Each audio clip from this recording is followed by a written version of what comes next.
Really got to try on that left-hand side. What happened? Oh, but I've gone up and over and bloody head over biscuit. It wasn't enough stability there for myself, but no, I was busting for a bit of meat this game. It didn't seem to work out.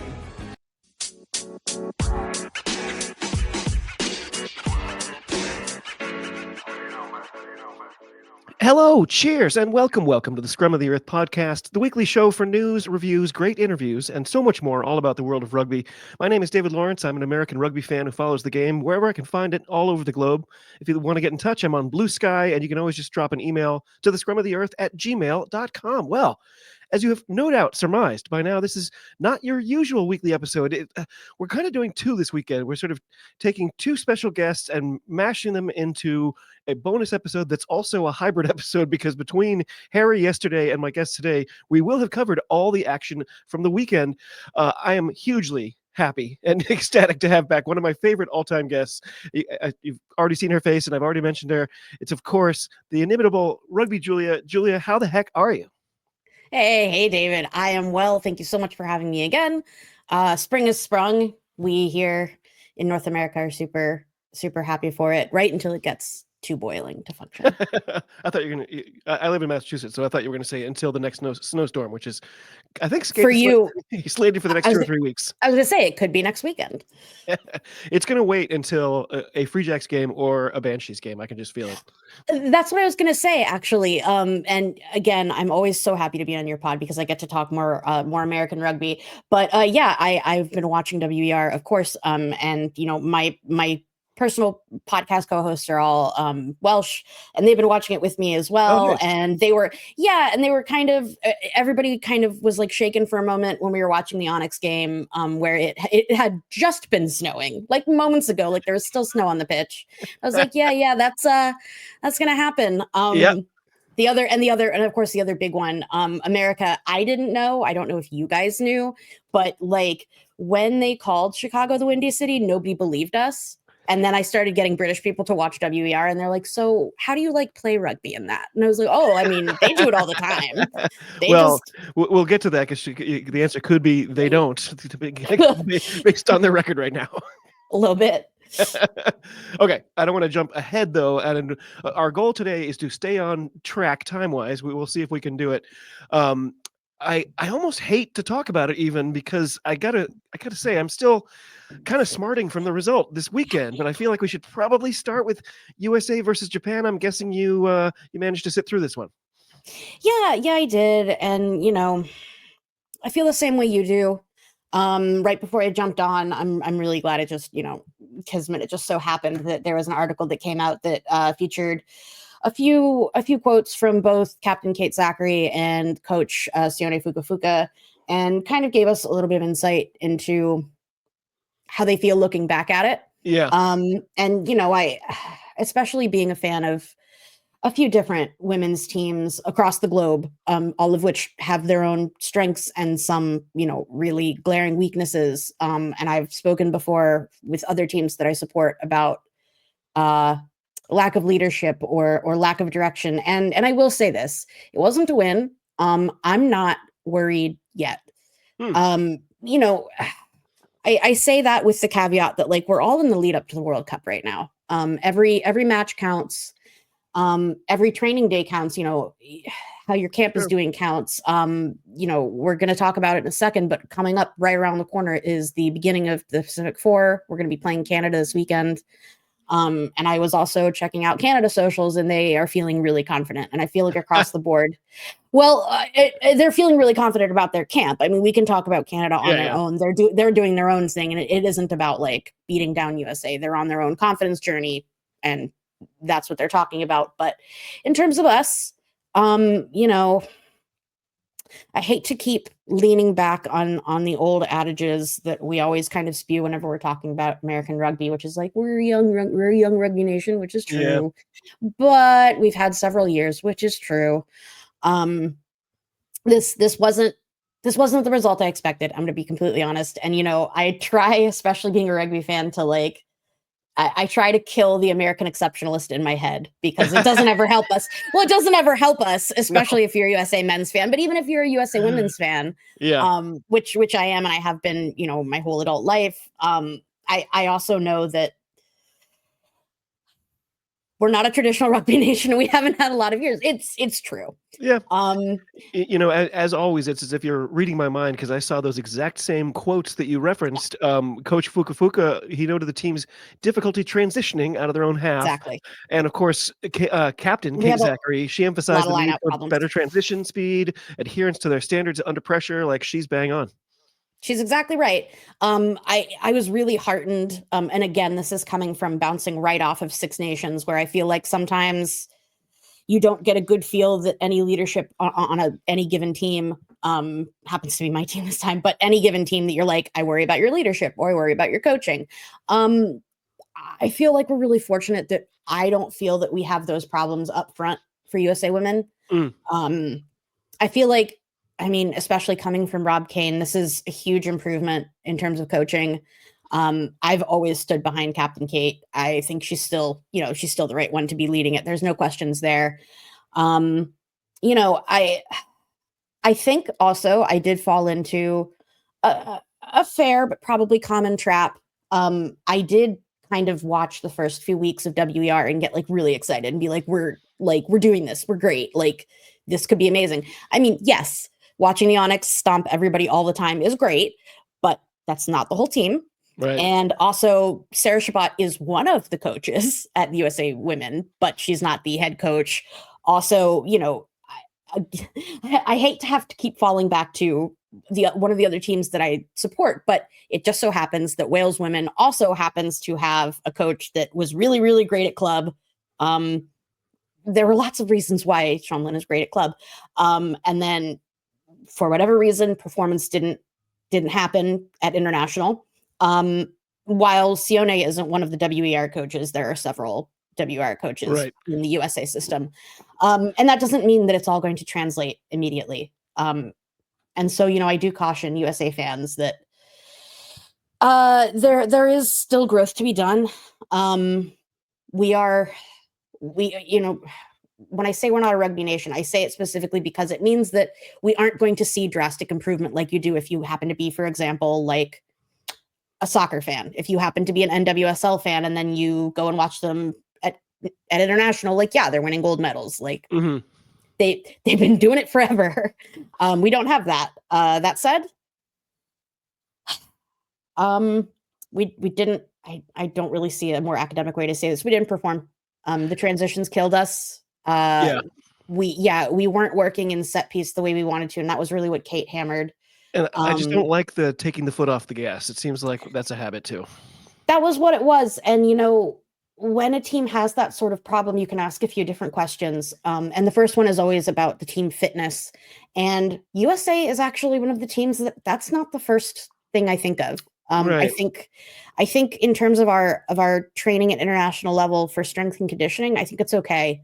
And, for whatever this may sound like I'm saying about Japan, okay. You would expect that we would have performed physically to a different degree than we did. Yeah, the comms really were highlighting it, like the size difference, and just historically, exactly. Yeah, and the comms were really acting like we're going to make a lot of hay out of this, and it kind of just trailed off. Booms. Yeah, and that is why I think I'm hedging so much, is because like I really didn't appreciate that. I understand that comms has to do this is comms job, and this isn't to knock on you and I both know and love both of the comms people who are doing it for Rugby Pass. That is part of your job for comms, especially if it's Homer comms, which it was. But that said, especially when you're working up to a Rugby World Cup, like I simply wouldn't assume that anymore. Japan is a team that we've known is really improving. They took everything really seriously in the past few years. And, yes, it's true that physically they are smaller. They are also, in some cases, much faster. Yep. Their handling is going to be top notch. That's just a hallmark of Japan in general. Japan rugby is really great handling, very few handling errors. Usually the discipline is very really well good. Coached. Yes, and they are. And so that was where I was going to go as well. really can't say enough about We got a little special visitor today. Hey! He's been asking to make a little highlight. Go. Absolutely. Thank you. You saw your note. Go.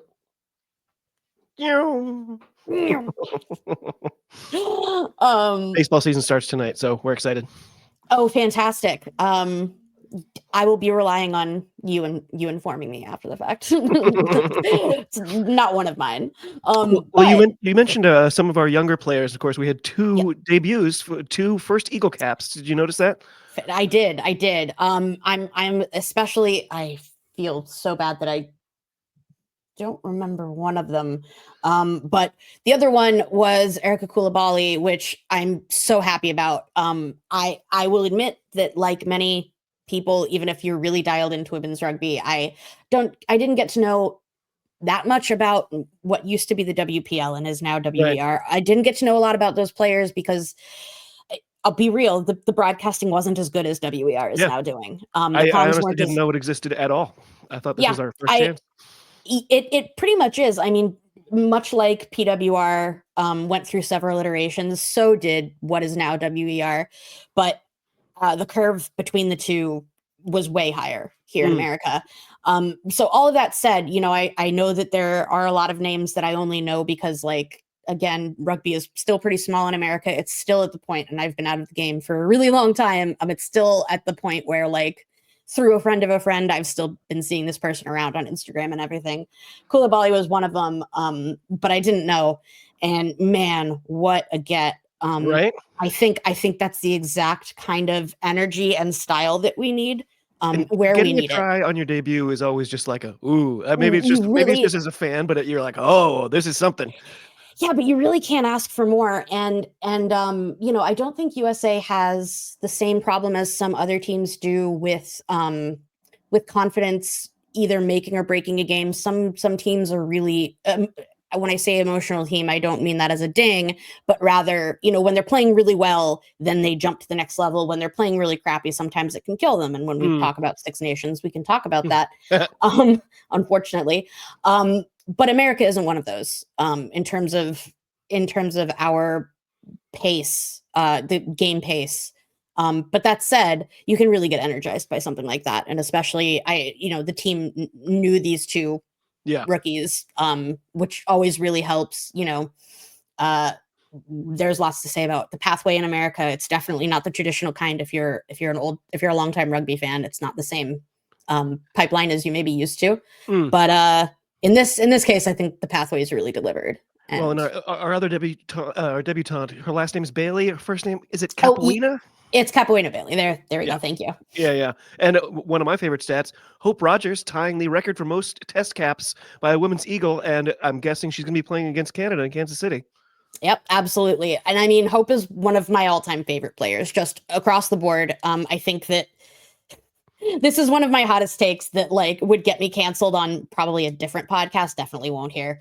I do think that Hope Rogers is one of the best players, probably of a certain of like her generation of players. Yeah, I do think she's up there. I mean, Sarah Byrne is the only one that I could think of that is a prop that was ever nominated for World Player of the Year. I think it was only ever Sarah Byrne in terms of front row at all. Let alone props. It's only ever been Sarah. And well, I mean, Burner is also genuinely a generational talent, but I do think that if the circumstances had been different, if this were soccer and not rugby, and it was a sport that we had been present in longer, I think it would be a shoo-in. She makes World Player of the Year teams. She did last World Cup. She often does at WXV. I don't think Pac-4 does a team of the tourney. But man, I wish they did actually. Now that I think about it, no, because like that's what we're gonna do. I was gonna say I would. Well, I'd love to see some of our names next to like some Black Ferns. That would be that'd be kind of pinnacle. Well, especially now that we know who's coming back. Exactly. But so I'm not gonna lie, this match actually really did worry me. I thought we needed to take care of business in our own backyard against a team ranked lower than us. To be fair, that gap's only 2 places after this weekend. But even so, if we can't win this one, what's the result going to look like versus Canada on less than a week's rest? 3 weeks after that, we'll be in North Harbor for the Black Ferns. Like, I'm starting to feel a little panicky. Can you talk me down a little bit? Yeah, I mean, you're also not wrong for being concerned. I had a lot of positives to say because I love this team and I want to see them thrive. But at the end of the day, it wasn't the performance that we know that they're capable of, and we also have never. And I'm super thrilled for Japan. This is the other thing, is that like Japan is also a team that when they're not playing my team, I'm always rooting for. I really want them to do well. They're developing really well, and we were talking about how well they were coached. They're really doing all the right things at building a national team. And whenever I see something like that, I always want to shout it out because I want other nations to be doing the same thing. Like, look at what they're doing. They have Simon Middleton Consulting. I mean, you don't really get a better consultant than that. Leslie McKenzie, who is their coach, is also a former Canadian player. They really went all out, and they said, we're going to put the money down now, and we're going to invest it. And that's what I think happened here. I'm also not going to, let that sugarcoat it. I'm not going to say that I think that we're still doing okay. I am, to be honest, concerned about some other things that might be happening in terms of who might be playing at Canada. We'll see. I really hope that it's not shaken up to the degree that you see even more dysfunction. Right. And there's no need to get into it unless I'm asked. No. But we've been there. We've been down that road. We've been there. We've been down that road. It's happening in a few positions, actually, not even just the one. And we have yet to see. I'm curious about a few names, actually. Obviously, when are we going to see that squad sheet? I wonder. I would assume Wednesday. Wednesday? Okay. I would assume. Because I think they're probably going to travel on Friday, so it would probably be Wednesday. You know how much I love Lev Kelter, and she didn't have the greatest game I've ever seen this weekend. No, and that was where I was going to go with it. That was why I was just touching on the sevens players being injected. I think it's fantastic that most of them, bar one of the sevens players that are seeking 15 shirts, are playing in the WER. That's what they need to be doing. That said, unless you are a Lev Kelter level, and that's incredibly hard to do. I don't want to make it sound like I think like all these Americans are like generational, but I do think that there are two of them, and it's a Lev Kelter and Hope Rogers. But a Lev Kelter absolutely is, and World Rugby agrees with me. She has also been on Teams of the Year. I'm worried about her not having a really strong game, and that could be anything, like also people, she's human. She could have just had a bad game. Yep. I wish we heard more out of more players. And I understand that that's just American rugby culture, is that the captain speaks for the team. Absolutely. That's great. I wish other teams would do it, honestly, because I think sometimes people run their mouths and make hay where there shouldn't be hay. But that said, it's a reason to worry. It's a reason to worry that the physicality wasn't unlocked in a match that you would expect it to, especially because now that we're talking about the next match this weekend, is going to be among the most physical matches that they're going to face. In fact, here's another hot one that I feel like I can say real ball knowers, I think, will agree with me, actually, but on its face, this is a hot one to take. I do think of the Pacific Four, of our three Pacific Four competitors, or rivals, rather, I don't think that Canada is the least physical. I think Canada is more physical than New Zealand. There, I said it. I had to come with it. Not Australia. I've been watching a lot of Wallaroos camp. I do not think they are more physical than Australia. I think Australia is going to be physically the biggest battle for Pac 4. Oh, okay. You should go see all the uncapped that they have coming in. It's all giant props.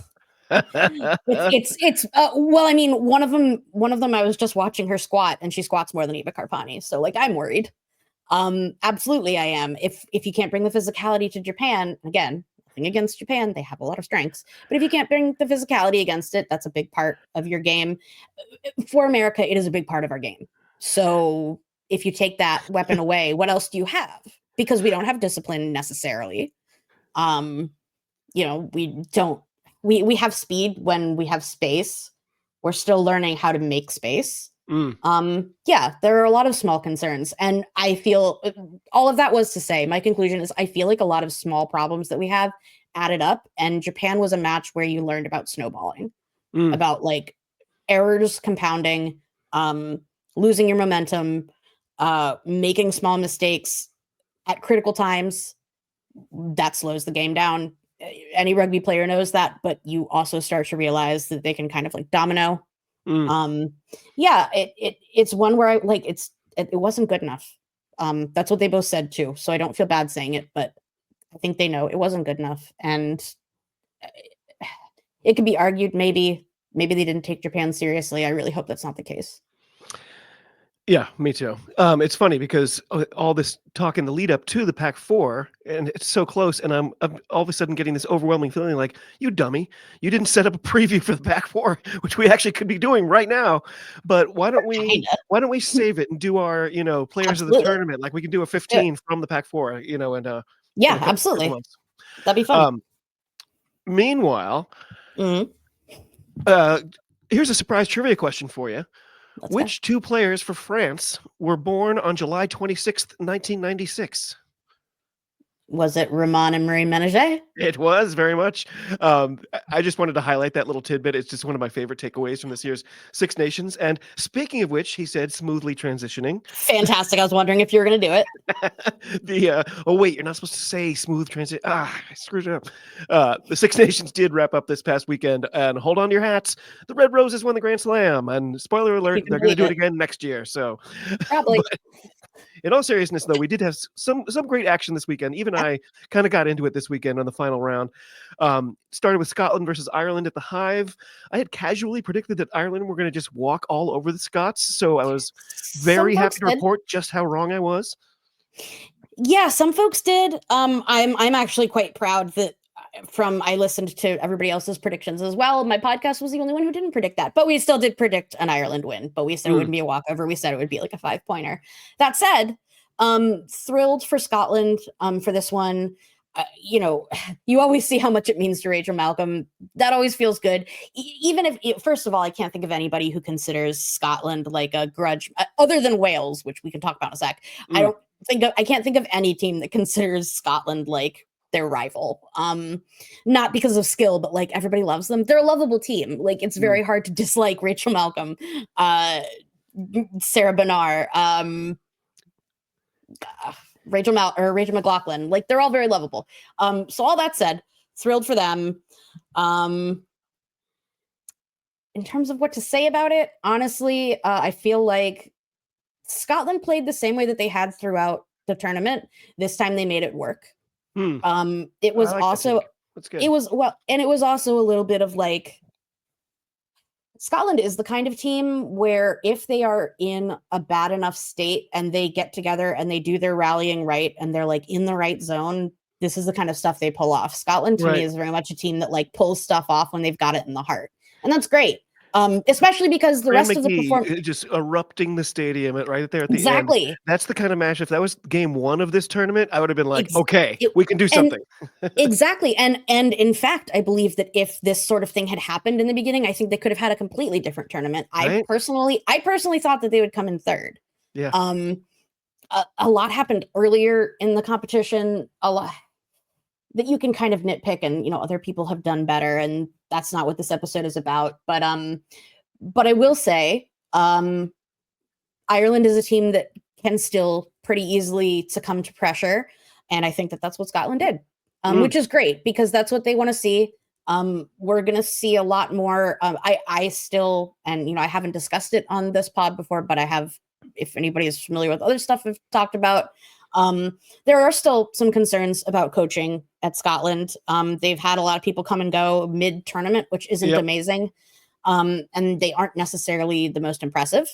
But because of the timing, we're gonna have to wait and see. I also don't necessarily know that all of them.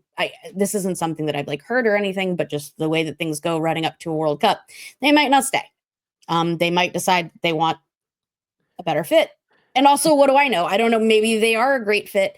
In fact, it cracks me up that the men and the women both have like pretty uninspiring coaches, at least from where really uninspiring coaches. Absolutely. And, there's not a ton to talk. I mean, I know we're going to talk about Wales, Italy, but Italy as a team got a new coach this year who happens to be what I understood until now that he's taken over Italy was basically the most disgraced coach in the URC.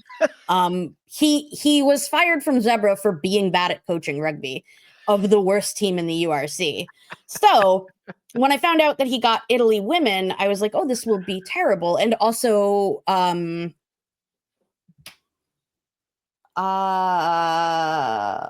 forget. Oh, FIR. There we go. I was like, it's Federazione Italiana di Rugby. FIR also habitually uninspiring when it comes to women, the women, the contracts, all of that. So I did fear the worst. Clearly, and I bring him up because this may be a situation where like maybe he's just bad at coaching men. Yeah, it could happen. There are plenty of coaches that I think could not coach women and are great coaches at men. So surely it must be the case. Michael Checa. Eddie Jones, Warren Gatland. Eddie Jones knows how to win, unlike the other two. By the way, can I give you a couple of the crazy numbers I found while I was nerdily going through this match later? Absolutely. So Ireland more than tripled Scotland's meters gained. It was 202 to, I kid you not, 614. And meanwhile, Ireland made a pretty reasonable 85 tackles, while the home team, again, not joking, 232. That's almost 3 tackles a minute for the entire game. I will say quite hallmark of this Scottish team. Scotland is always topping tackle charts. So that doesn't surprise me, but I mean, damn, good work. It's a lot. You can argue it's a lot of work to do for a win. And when you are playing, when we're looking forward to the cup, you're going to have to be able to be producing those weekend after weekend, and that may or may not be.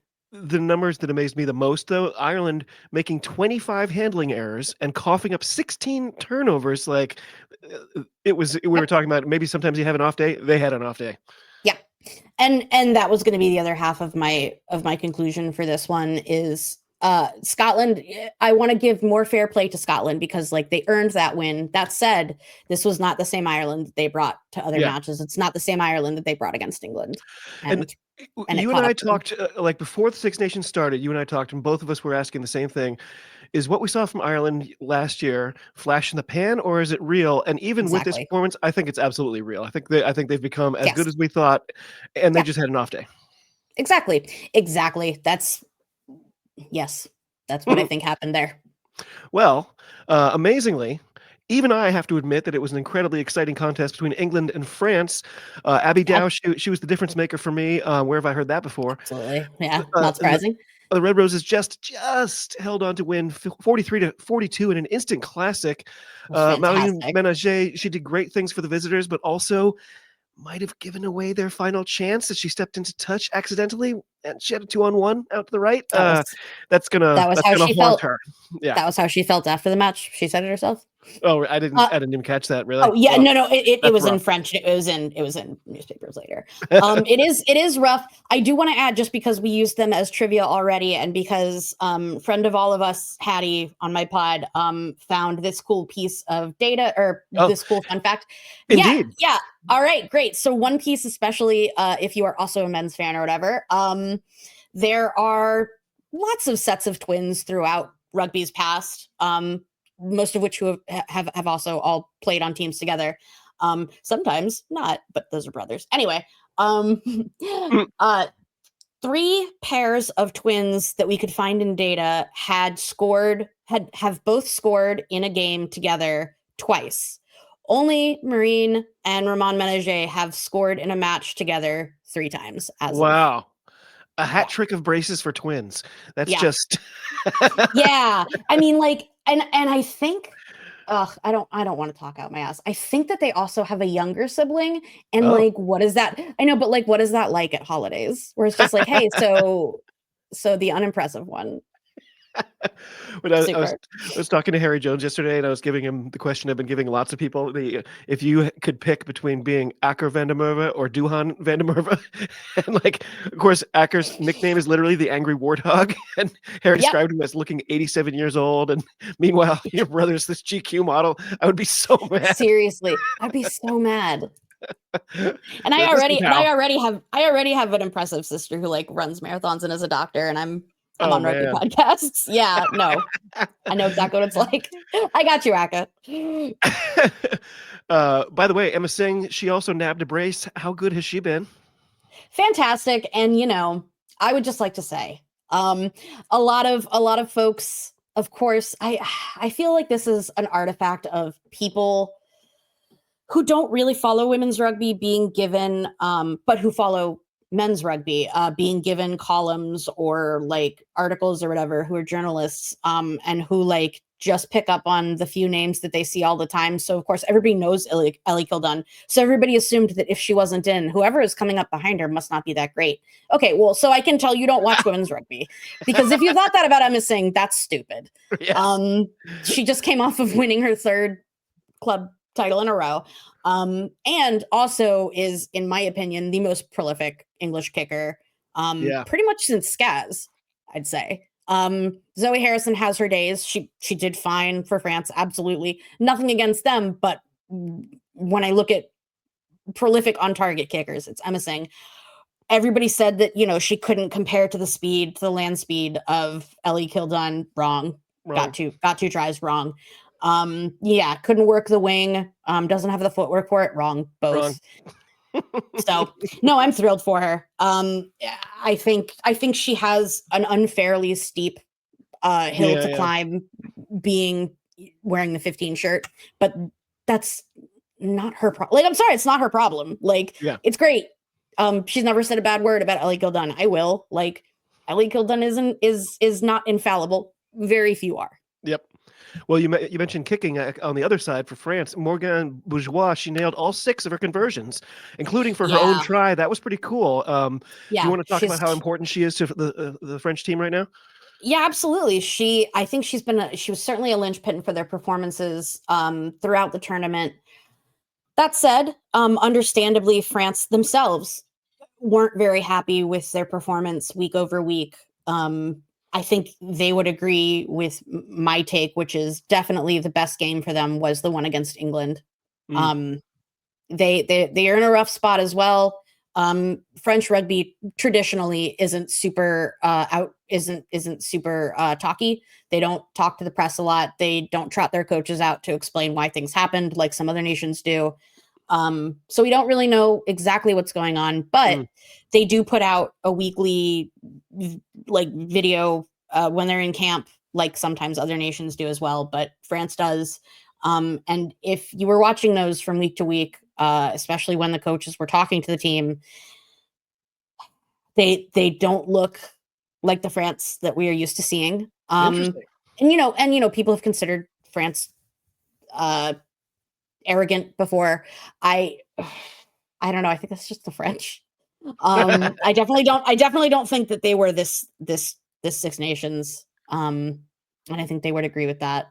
They seem dead set on doing just enough and then going and putting a little whipped cream on top to make it look a little fancier and be like, that's fine. That's fine. That's exactly how it felt. They definitely didn't bring the flair. And, usually sometimes they even bring an 80-minute game, but it's usually at least a 60-minute game.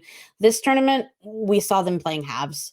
Yeah. I don't remember any match except for the England match where they played 2 good halves in one game. Yeah, I think you're right. And that's not like them.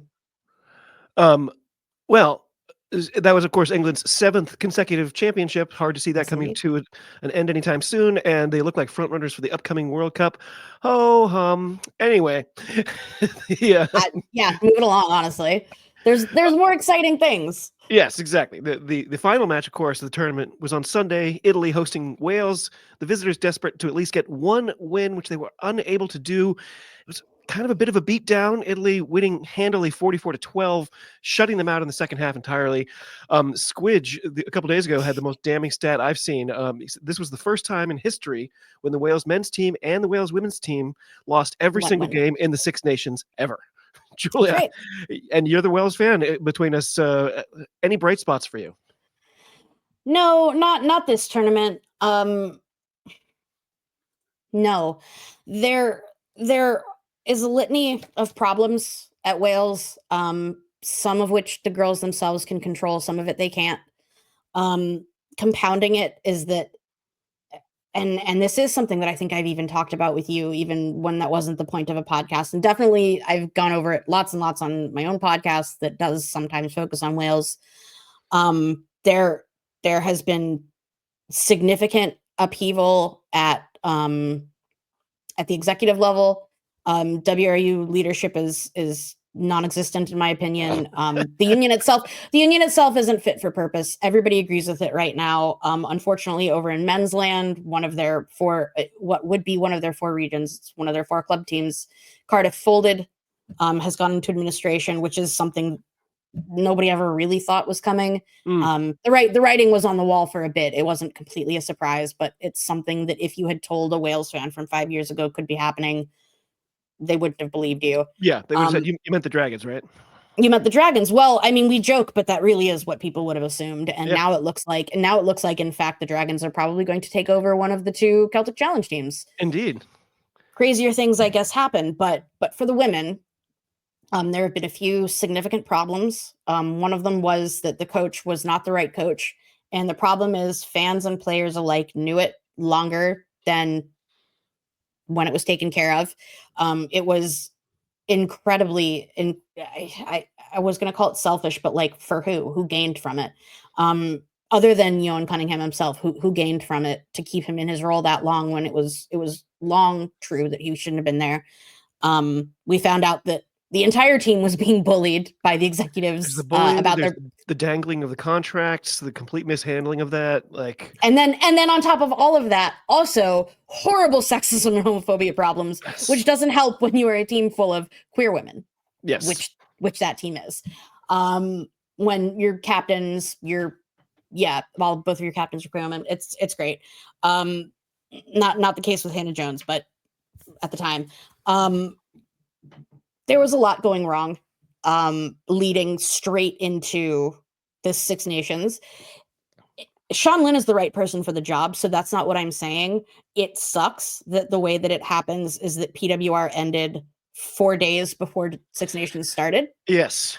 And Sean Lynn's team happened to win. Now, I would be so mad because I'd be like, I can't even party one night. No, he couldn't because he had to be at camp the next day. And I was under the impression he did anyway. He did, yeah. Well, they are Welsh.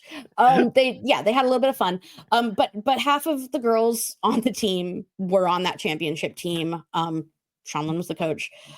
It was just a recipe for underperformance, and that is absolutely how they started the tournament. It really sucks also. And this has nothing to do with anybody at Wales or WRU, but at least for Wales, they get the same schedule for every Six Nations, it seems like. Scotland is always the opener. Italy is always the closer. Yeah, Wales and France are always back-to-back. It's hard. It's really hard to overcome. I felt like that absolutely put them in a losing situation. And then the reason that I touched on this way earlier is that Wales was the team that I was thinking of that when morale is down, when performance is down, I don't know what it is, but there is no resilience yet.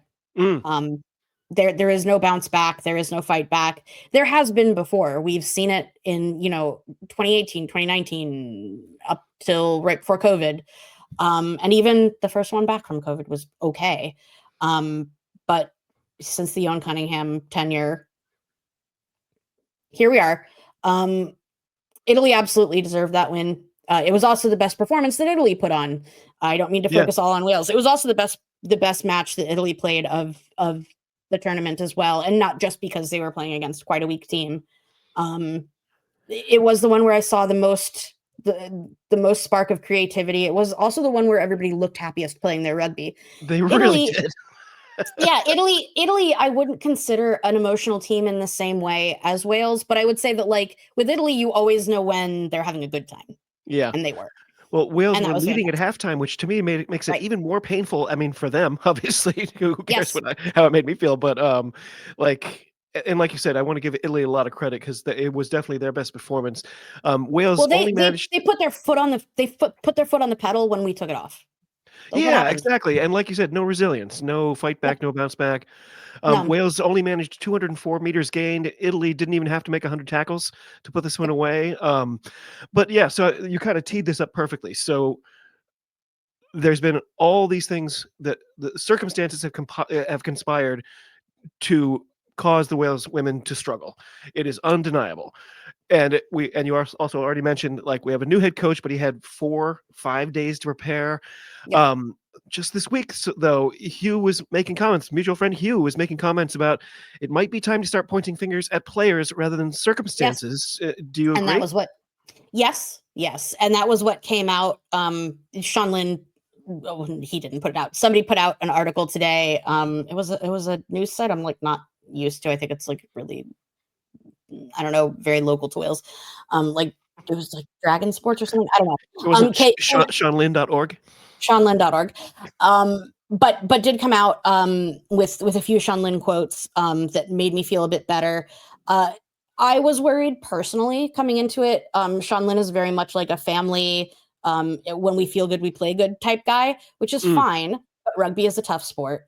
You do have to be tough mentally. You do have to be resilient. I don't subscribe to, and I don't think that this belief really exists anywhere. But if it did, I don't subscribe to a belief that you should always be positive and happy and focusing on the positives. And I was really worried that he was doing that for a while, because all of that was to say, yes, there are a few players who very, very clearly need to be reevaluated. We know contracts are coming up because there have already been some contract troubles. Fionn Lewis. it's contract dangling season. It's contract dangling season, which I'd feel worse about if it wasn't now time for it to be like that. It's going to be hard. The contracts are going to be renegotiated and reannounced by June when you're in World Cup year. But there are some people who are really not performing, and I feel like some have been given much longer than they should have. Mm. Luckily, Sean Lynn said the same thing. It seems, and this is from various rumors and also sourced stuff that I know are people who are on the ground.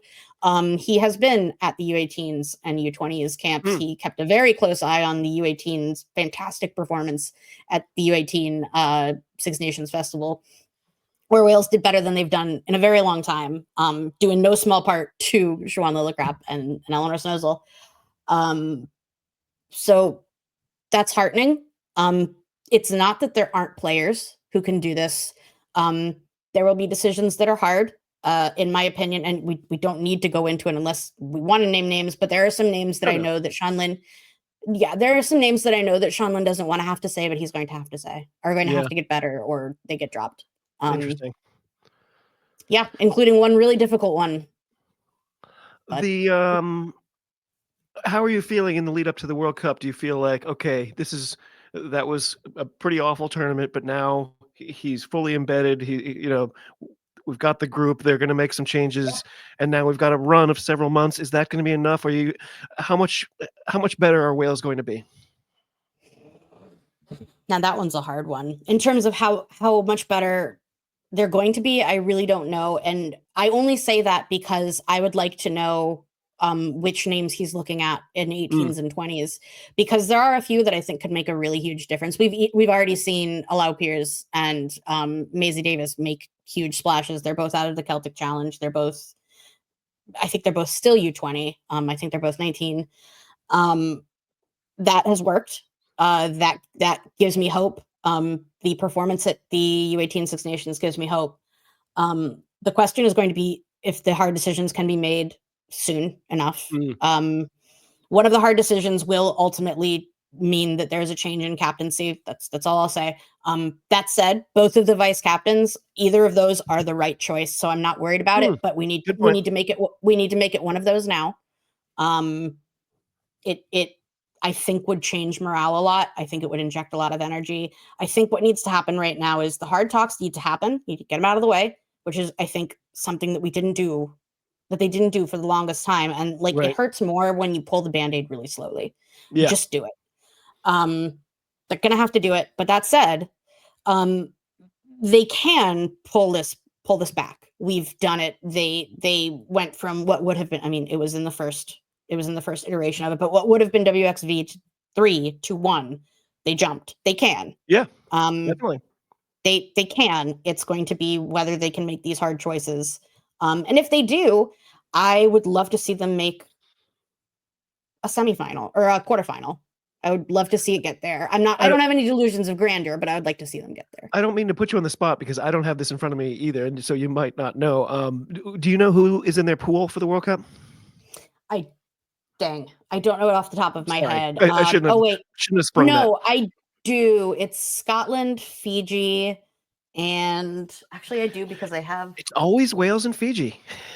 It doesn't matter. It's Scotland, Canada, and Fiji. Oh wow. Okay. Yeah. Yep. I don't think they're going winless in the World Cup. I do not. No, if and that's what it's going to be, is if they can beat Fiji. It's going to be. So any final thoughts on the Six Nations this year? And if you would, I'd love to get your player of the tournament. It doesn't have to be Kira Bevan. I just thought you'd be happy to see her face on this slide. I am happy to see Kira Bevan. Thank you. Unfortunately, she is not my player of the tournament. But she's the player of my heart. My player of the tournament, honestly, as much. Well, first of all, everyone's going to be mad. It's not an England player. I understand it should be, but it's not going to. We don't do that. I was going to say, I'm never going to. It's David. He'll let me do whatever I want. So all that said, my player of the tournament, I do think is going to be Aoife Wafer. Yeah, I mean, single-handedly sometimes pulled the whole Ireland performance. And not that Ireland put in the best performance every match, but in terms of consistency, in terms of stats being put up, she was unreal. For her age, for her experience level. I mean, I'm saying this because of like the potential that I see. But the potential that I see, along with the performance that we already have, is what names her for me the player of the tournament. Yeah. I think that's a really good pick. I also think, how every now and then somebody comes along and suddenly everyone starts naming their kids after them. Like Britney Spears caused that phenomenon. There was a million Britneys in this series of years. I wonder if we're just. I wonder if it's going to be the wave of Aoife. I love the idea that you're like, no, because I just want to see in like a few years when like I pull the stat that I'm like, oh, Aoife was like one of the most popular girls' names in Ireland, and you're like, yeah, Aoife Wafer, and they're like, no, I think it's like Sarah for them, like they just name a lot of that. There is also 3 other Aoifes on the team, so I was going to say she's not alone. We could just say that anytime there's an Irish Aoife, just be like, oh, after the rugby team, maybe like, yeah. Sure. I'm trying to quickly look at one. We had one Aoife, but Aoife Wafer didn't play in that last game, right? Yeah, she's not. No, she was injured. She was injured in that one. But there's also Aoife Corey, who was one of the new caps. Aoife Doyle, like 19, I think, something like that. Yeah, quite young. Aoife Doyle, and there's one more that I'm sorry. There's just so many of you Irish people. So many Aoifes. But yeah, and it's. I only say that it's funny because as the resident Wales fan, like I'm one to talk. All 7 of our Joneses. I know exactly. Okay, switching back here to home soil, the WER has come barreling out of the gate. It's been smashing expectations. I'm loving what I'm seeing from my Banshees. Absolutely. Wearing the merch right now for the show. We did finally lose a game after going 3-0 to start the season. Let's go general. Like, what's your experience with the WER? What's it been like? And what are they getting right? What has you all enthusiastic? I'm thrilled so far, to be honest. I am so happy that this is how it took. And, we were talking about it a little bit before we came on, that there's been a long road to get to this league. Much like if you are an international listener, much like the road to what eventually became the PWR, it was Premier 15s and then it was other things before. This was a long road. the jump from our non-professional or our amateur league, the WPL, the women's Premier League, yes, women's Premier League, up to WER was quite steep.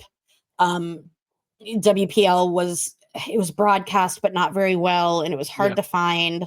The broadcast quality was pretty low. I say all of that because I feel like WER has taken those above things seriously, which I'm going to be honest, I didn't expect.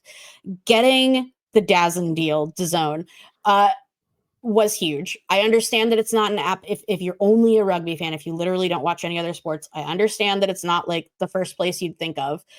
But also, like, I was seeing people who only came to rugby for one player being like, why is this on ESPN? And it's like, for a lot of reasons. Also, don't put that on them. There's a lot of reasons, but free and everything is aired. It's not one a week, which we still have problems with PWR. Those are big. It's all free, which is huge. It isn't geo-blocked, which is my absolute favorite thing. I'm watching it with all of my friends abroad. That's huge. I have genuinely gotten people who aren't into rugby into this because it's so easy to access. I really can't hammer that home enough. And especially if you are coming to women's from men's, this may seem hyperbolic to you, but truly it is so hard still to watch any pro women's rugby. Especially for it's a really nerdy thing. Like the first match of the season, it was my Banshees, and at the end, it was what I think some people are still saying it was controversial. It came down to a penalty try being called by the ref. You could see on her face the awareness of like, there's a lot of gravity to this moment. Am I going to decide the outcome of this game in the first game? And she got it right and had the nerve to do it. I was like, this is checking so many boxes for my expectations of this league.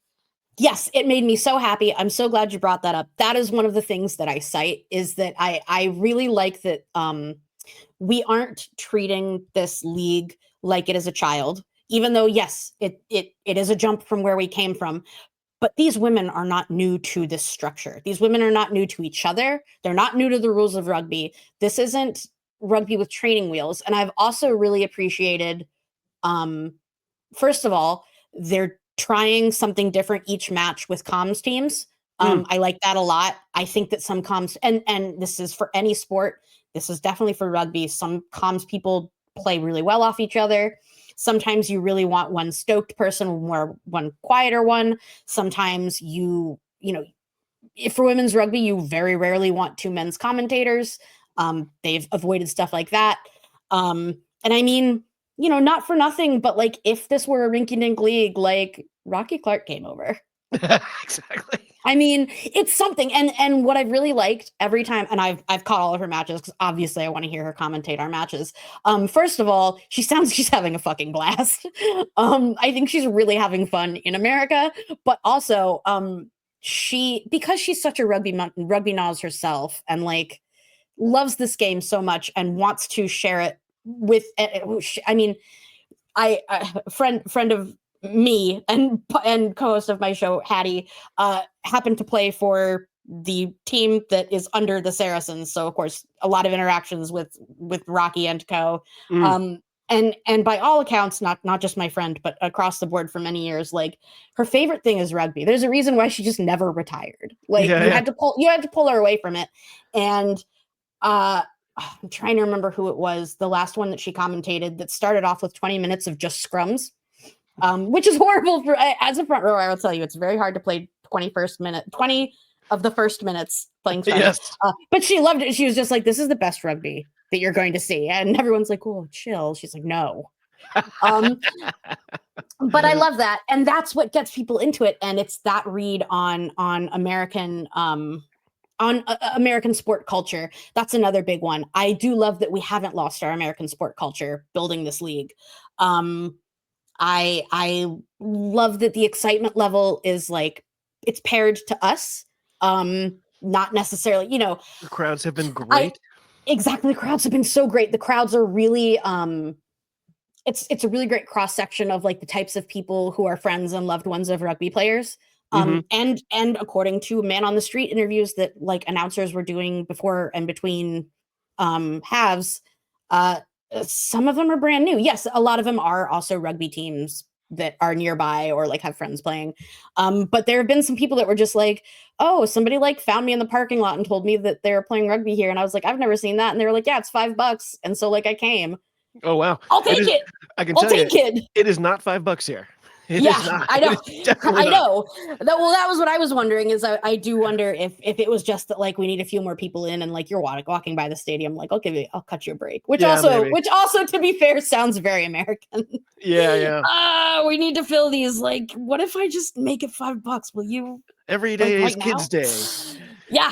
Yeah. Which So, I mean, my Banshees, they're on top of the table at the moment, but scary Denver are right on our heels. There's only a point separating us right now.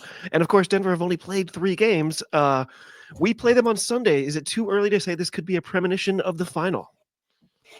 I have always believed, and then now since the performances since, I am very confident that it's going to be Onyx Banshees. Yeah, and I'm a little scared about this weekend. Yeah, I think that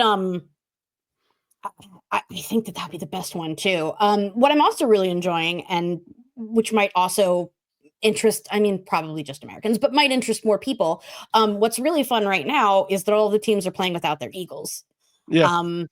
I'm enjoying that a lot and I'm not a fan of any of these teams. I just prefer some over others. Onyx is an easy team to tell people to cheer for because like they're gonna win.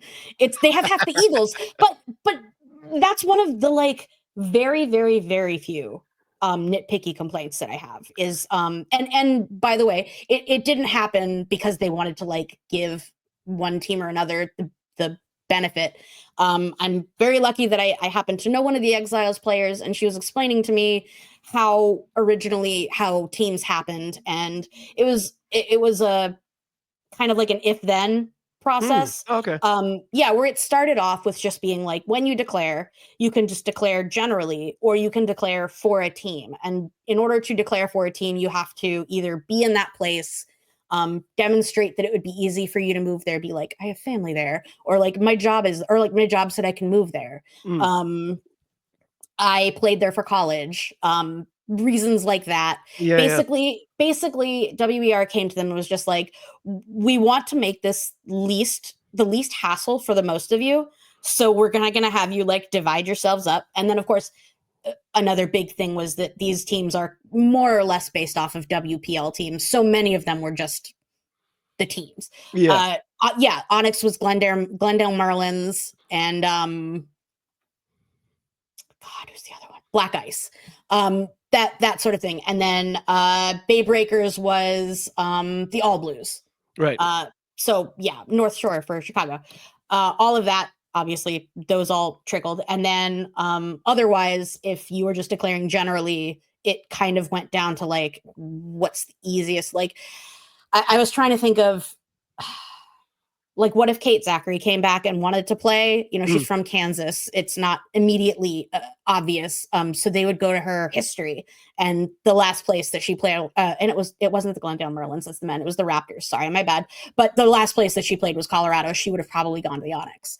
And the reason why the Onyx is so stacked is because so many of the girls have played or currently play in Colorado because that's where USA Rugby is. Yeah. So that said, the hope is, as this progresses, and of course we hope that this league succeeds, as that happens and as it becomes something that, I mean, God, with the current economy and the way that things are going, which has nothing to do with rugby, not knowing any of this was coming, the idea was eventually, because you are being paid a living wage, you would be able to save up, you can move, transfers can happen.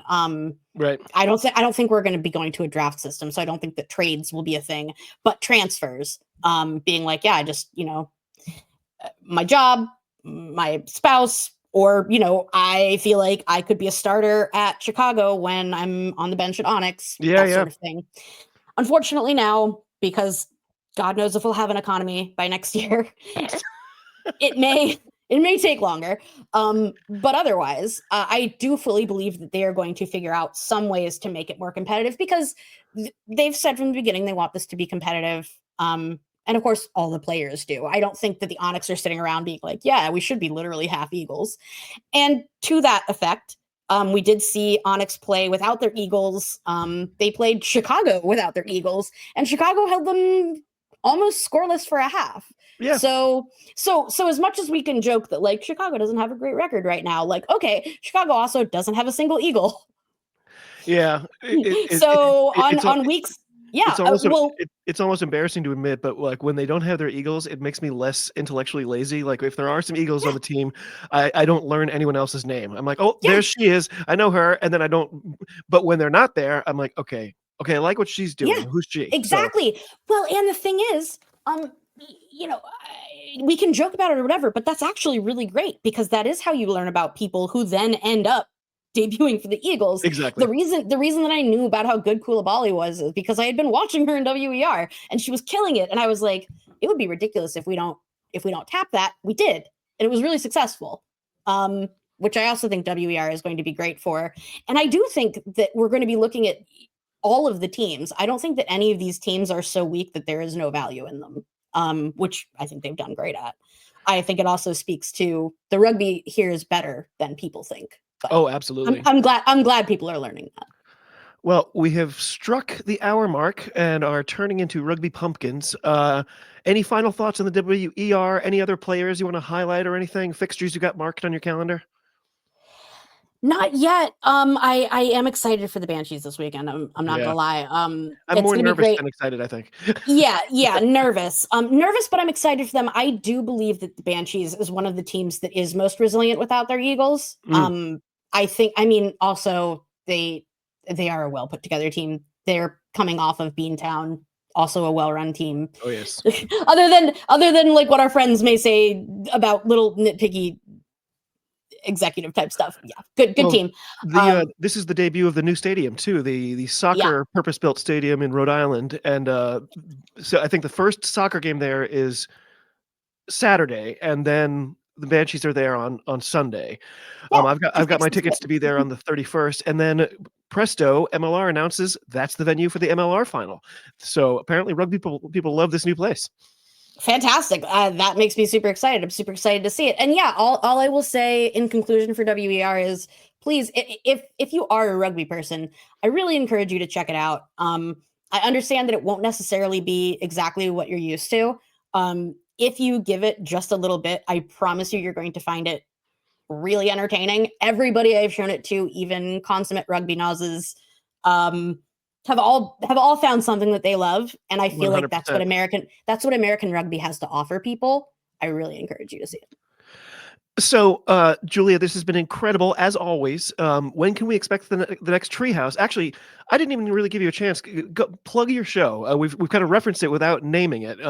Is it the Women's Rugby Treehouse? Just the Rugby Treehouse? It is the Women's Rugby Treehouse. We are in the middle of rebranding. We have a wonderful producer who we're in a family of podcasts that started off just doing Welsh rugby. Now we're branching out a lot. So we have switched from Welsh Women's Rugby to just Women's Rugby Treehouse. Okay. In terms of what we are doing, we will be doing a Six Nations wrap-up, probably a Welsh come to Jesus, which is going to be painful. But much more important to me, we are going to also be previewing the Pac-4. And as always, ever since WER started up, I always end every episode with WER wrap-up. So yeah, we are going to be doing that sometime this week. I think probably Thursday, so it should probably be out Thursday evening. But of course, I will be sending it out to you. And otherwise, I will be back. By the way, all the other pods you kind of referenced they're under this sort of rap umbrella. There's a whole bunch of them. All of them show up in my iTunes except yours. Can we safely call sexist on that? Yes, we can, because I have been told the same thing across from other friends, including one that was like, I listened to like 10 minutes of these men talking, and I was like, when does Julia come on? And I was like, mine, that's not mine. Thank you so much, though. No, good call. I am working on figuring that out. Thank you for calling it out. I'm working on it, and it should be fixed soon. It doesn't stop me from listening on Spotify. I just okay, great. It makes me scratch my head every week. I'm like, wait a second. I'm gonna get on the horn. figure it out. Julia, you are the best. Thank you again for your time, your insights, and your humor. It's just so much fun for me, and it's always great to catch up. I'm glad to see you doing so well, and to hear you got a new cat in the household. That's pretty cool. Thank you so much. As always, I love coming on. I love chatting American and other rugby with you. My cat, I'm sure, says hello. She's a little maniac. Do we get the name? Yeah, her name is Smudge. Smudge. Nice. Yeah, because she looks like she's got a bunch of little dirt smudges all over her. Of course, smudge is also like a sort of, an occult practice using It burning is, sage and stuff too. So she could be a little mystical. She is. She's my little blessing. Julia, you're the best. I gotta let you go. Cheers. Talk to you soon, and be well.